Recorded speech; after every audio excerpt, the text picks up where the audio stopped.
Gordon Brown has said that the arts are not a sideshow, and this is something of which we must continually remind him as he moves on to higher things.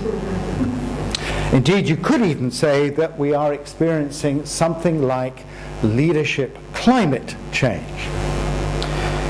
What is very important to understand, however, is that the exponential growth in leadership studies that we've been witnessing demonstrates not our confidence that we have the answer to leadership, but that what we thought was leadership is no longer adequate.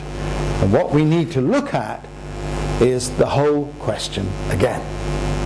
A less recognized consequence of the loss of cultural authority for institutions has been loss of trust. Not between the institutions and the publics they serve, though that too has sometimes been damaged, but between institutions and government.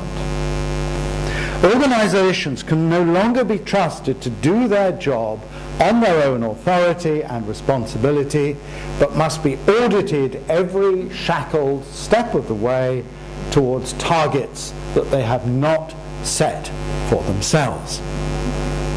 How can an organization act creatively and independently when it is simply not trusted to do the job?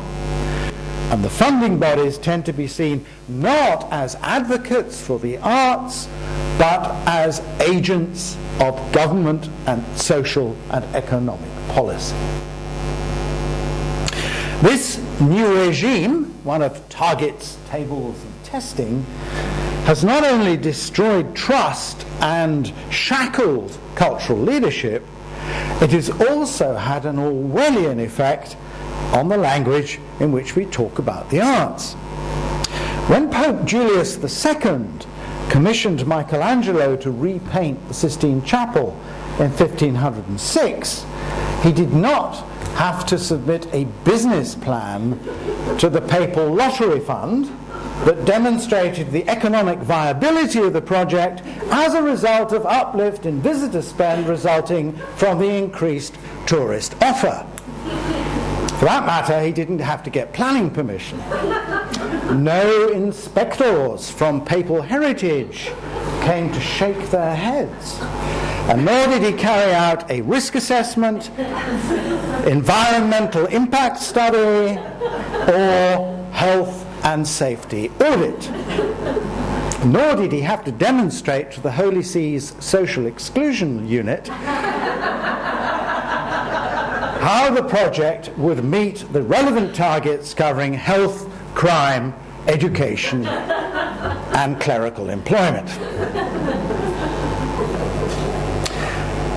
But what we have to do is to reframe that contract in such a way that creative people and the organizations that support them will be trusted to do what they are there for and what they are best at, which is to make art, to preserve what we've inherited from the past and make sure that it is carried on for the future.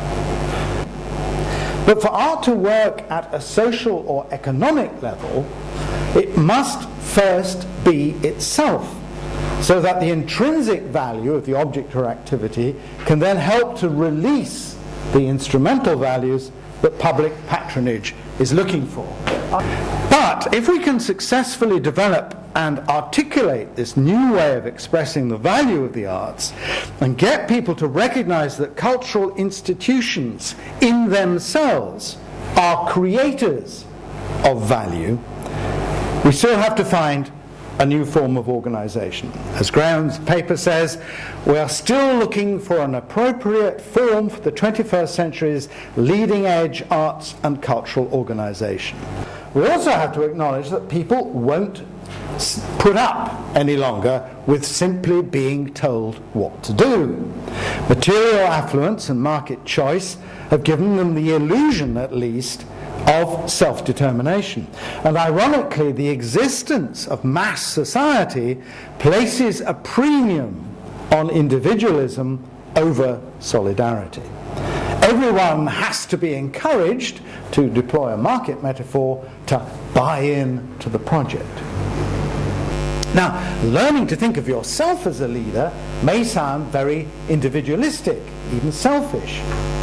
But in all practical cases of cultural leadership of which I have personal knowledge, that process of self-realization begins paradoxically with the realization that you are not alone.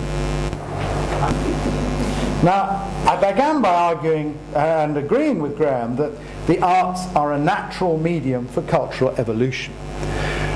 By adopting the language of cultural value and developing this new cultural model, this new way to make things work, the arts could be leading the world and not just bleating along behind it. That is why the arts are not a sideshow, and this is how we will rise to the occasion. Thank you.